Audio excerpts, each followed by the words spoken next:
بقالك قد ايه مستنيه يا مدام؟ 15 سنة. 15 سنه. الحمد لله رب العالمين. بسم الله الرحمن الرحيم. النهارده 22/11 السبت في عيد مدينه نصر. النهارده بقى حاله جميله جدا فيها كذا نقطه كده، ما شاء الله هي 40 سنه، ومن اول مره الحمد لله رب العالمين ربنا كرمنا، وهنشوف بقى دلوقتي احنا زرعنا ايه وثبت ايه.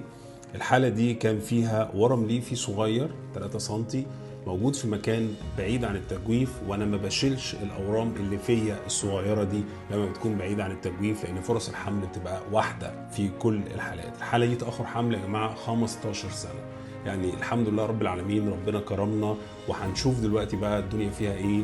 كام كيس ثبت وان شاء الله خير وربنا يفرح. ما شاء الله ما شاء الله.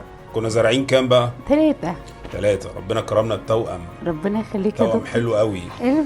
بسم الله ما شاء الله. ربنا يخليك. ادي الاكياس اهيت، ادي اول كيس. سامع النبض؟ ايوه. الحمد لله.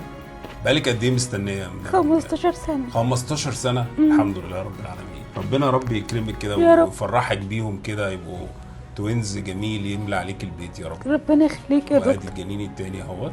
بسم الله ما شاء الله. ربنا يخليك. سامعه؟ ايوه. الف مبروك. ربنا يخليك يا دكتور. بصوا بقى، احنا الحمد لله ده الورم الليفي الصغير اللي انا قررت ما اشيلوش، ايوه. وقلنا في الاول ان شاء الله تحملي في وجوده. هو فعلا موجود اهوت، والاكياس موجوده، والحمل تمام ومكمل وزي الفل، ربنا يخليك. والاتنين فيهم نبض، كيسين حلوين خالص.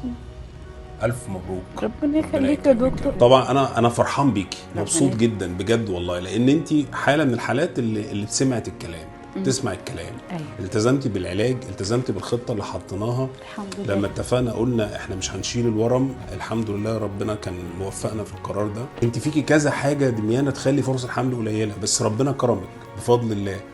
حته السن، حته الورم الليفي اللي موجود، حته ان احنا 15 سنه ما حصلش حمل، فكل دي من الحاجات اللي بتصعب العمليه، بس بفضل الله ربنا كان كريم معانا. الحمد لله. وانت برضو كنت بتسمعي الكلام وربنا كرمك معانا. ربنا يخليك. انا عايزه اقول لك ربنا يخليك، تسلم ايدك. ربنا يكرمك، ربنا يكرمك ويكمل لك على خير، ربنا وان شاء يخليك. الله كده تفرحي بيهم باذن الله. ربنا يخليك. ان شاء الله.